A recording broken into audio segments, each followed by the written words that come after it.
Welcome back benchers. और आज का टॉपिक इंतहाई इजी होने वाला है और ये टॉपिक ना सिर्फ फिजिक्स में बल्कि मैथ्स में भी है, तो यहाँ समझ लो वहाँ पे क्लियर हो जाएगा। ठीक है, तो शुरू करते हैं। आज का हमारा टॉपिक है स्टैंडर्ड फॉर्म, जिसको हम दूसरा नाम साइंटिफिक नोटेशन भी कहते हैं। ठीक है, तो according to definition it is an easy method of writing large और small numbers in power of 10। ठीक है, तो मतलब कि हमारे पास बाद दफा बहुत ही बड़ी वैल्यूज आ जाती है, बहुत ही छोटी वैल्यूज होती है, उनको लिखना हमारे लिए बहुत ही मुश्किल हो जाता है। तो उनको आसानी से लिखने के लिए हम क्या करते हैं, 10 की पावर में लिख देते हैं। तो जो 10 की पावर में हम एक बहुत बड़ी वैल्यू को लिखते हैं, एक बहुत छोटी वैल्यू को लिखते हैं, इस चीज को हम बोलते हैं साइंटिफिक नोटेशन या स्टैंडर्ड फॉर्म। Very easy.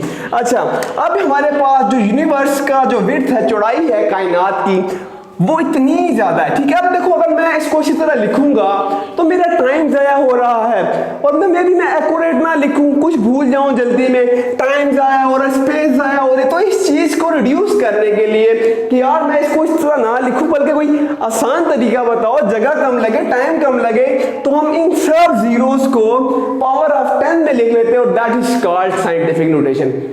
मुझे नहीं लगता इसमें कुछ भी मुश्किल था। इसी तरह बाज़ दफ़ा हमारे पास चीज़ें बहुत ही छोटी होती है, जिस तरह मेरे पास ये डायामीटर है। डायामीटर किस चीज़ का है? हाइड्रोजन एटम का डायामीटर है। ठीक है, तो हाइड्रोजन एटम का जो डायामीटर है वो बहुत ही कम है। ठीक है, डायामीटर किसे कहते हैं? अगर ये सर्कल है, रेडियस और रेडियस, दो रेडियस मिलके ये पूरा हाफ जो होते हैं उसको क्या बोलते हैं? डायामीटर कहते हैं। तो डायामीटर ऑफ जो हाइड्रोजन है वो इंतहाई छोटा है। ठीक है, उसको मैं यूं जीरो में लिखूंगा तो बहुत ज्यादा क्या हो रही है, मेरी स्पेस जाया हो रही है। ठीक है, तो इस स्पेस को बचाने के लिए हम क्या यूज करते हैं? Scientific notation. चलो अब हम सीखते हैं कि अगर छोटी वैल्यू होगी तो उसको कैसे ट्रीट करना, और अगर बड़ी वैल्यू है तो उसको कैसे ट्रीट करना है। शुरू करते हैं। अच्छा देखो, अगर तो ये मेरे पास यहाँ पर इतनी बड़ी वैल्यू है ना, इसको करना कैसे? पहले मैं एक छोटी वैल्यू से समझा रहा हूँ एग्जाम्पल। ठीक है, ये देखो यहाँ पे मेरे पास एक वैल्यू है 3000। ठीक है, 4 0। मैं चाह रहा हूँ यार ये 0 0 ना डालूं, तो ये मेरे पास क्या 30,000 वैल्यू पड़ी हुई। ठीक है, तो मैं इसको क्या कर दूंगा, असल में ना यहाँ पे पॉइंट पड़ा होता है, इस जगह पे। ठीक है, यहाँ पे पॉइंट पड़ा होता है, हमने इस पॉइंट को पीछे लेकर आना होता है। ठीक है, और पीछे कहाँ लेकर आ रहा हूँ? देखो ये लेफ्ट साइड है, मैं कहाँ पे ला रहा हूँ? अब की बार मैं लेफ्ट में ला रहा हूँ। ठीक है, कहाँ से लेके आऊंगा? राइट से मैं जा रहा हूं लेफ्ट की तरफ। ठीक है, जब राइट से लेफ्ट की तरफ जाएंगे तो जो पावर होगी वो 10 की, जो जितनी भी पावर होगी, 10 का जो भी एक्सपोनेंट होगा वो पॉजिटिव में होगा, वो नेगेटिव में नहीं होगा। ठीक है, तो अब देखो पॉइंट यहां पड़ा होता है। ठीक है, इस पॉइंट को मैं यहां लेकर आता हूं। देखो 1 2 3 4 मैं यहां तक लाना चाह रहा हूं। ठीक है, तो इसको मैं ऐसे भी लिख सकता हूं, इस वैल्यू को 3 मल्टीप्लाई बाय 10 पावर 4 या 10 एक्सपोनेंट, इसको एक्सपोनेंट भी बोलते हैं, पावर भी बोलते हैं। तो अब की बार क्या होगा, मैं राइट से लेफ्ट आया, मैंने इस वैल्यू को छोटा करके लिख दिया, तो 10 पावर 4 इसलिए लिखा, पॉजिटिव 4 इसलिए लिखा, तो मैं राइट से लेफ्ट आया हूं। मैं एक और वैल्यू ले लेता हूं यहां पर, अगर मैं एक छोटी वैल्यू ये ले लेता हूं यहां पर, देखो 0.0003। ठीक है, अब इसको अगर मैंने चेंज करना है तो इसको अगर मैं चेंज करूंगा, इसका पॉइंट यहां पड़ा है, देखो 1 2 3 यहां तक भी ला सकता हूं और यहां तक भी ला सकता हूं। तो यहां तक लाऊंगा तो किस पे चला जाएगा? 4 पे चला जाएगा। यहां तक लाऊंगा तो किस पे चला जाएगा? 3 पे चला जाएगा।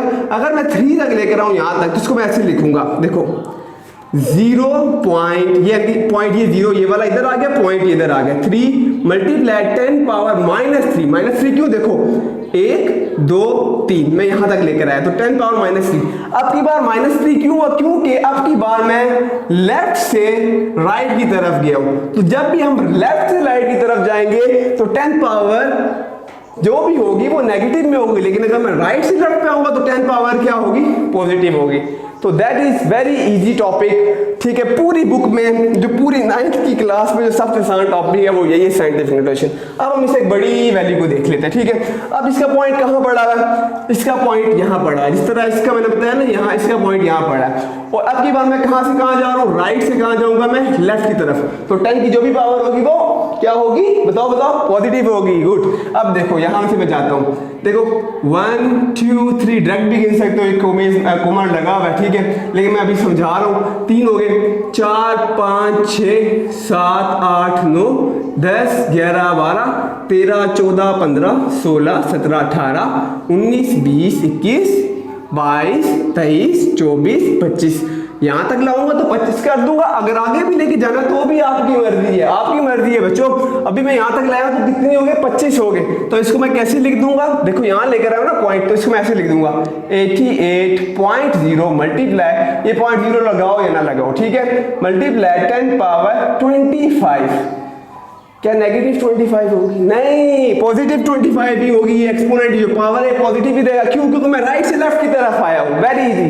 अब हम एक छोटी वैल्यू को देख लेते हैं जिसमें क्या करें, और मैं बता रहा हूँ ये पॉइंट आप यहाँ तक भी ला सकते हो, फिर 26 हो जाएगा, ठीक है। तो वो आप पे के यहाँ तक लाना है, यहाँ जहाँ तक लाओगे बस ये याद रखना कि उसको हमने 10 की पावर में लिख देना। That's it, that is scientific notation. अब हम इसको देख लेते हैं, ये एक छोटी वैल्यू। अब मैं अब की बार मैं कहाँ से जा रहा हूँ, लेफ्ट से कहाँ जाऊंगा, राइट की तरफ। तो अब की बार जो भी पावर होगी वो मेरे पास क्या होगी, नेगेटिव होगी। गुड। अब देखो पॉइंट ये बड़ा है, ठीक है, 1 2 3 4 5 6 7 8 9 10 11 12 13 14 15, आगे भी लेके जाना तो 16 हो जाएगा। मैं यहाँ तक लेके आ रहा हूँ तो 15 हो जाएगा। तो देखो 1.7 मल्टीप्लाई बाय 10 पावर 15। गुड। क्या ये ठीक है? भाई साहब ये ठीक नहीं है, नेगेटिव साइन नहीं लगाया ना, बताया ना लेफ्ट से राइट जाएंगे तो 10 पावर क्या होगी, नेगेटिव होगी। तो ये हमने क्या लगा दिया, यहाँ पे नेगेटिव लगा दिया। तो that is the end of the lecture, ठीक है। फिर भी कोई सवाल है तो पूछे, और ये आपको मैथ्स में भी काम आने वाला है। तो हैशटैग पीस आउट, मिलते हैं नेक्स्ट वीडियो में।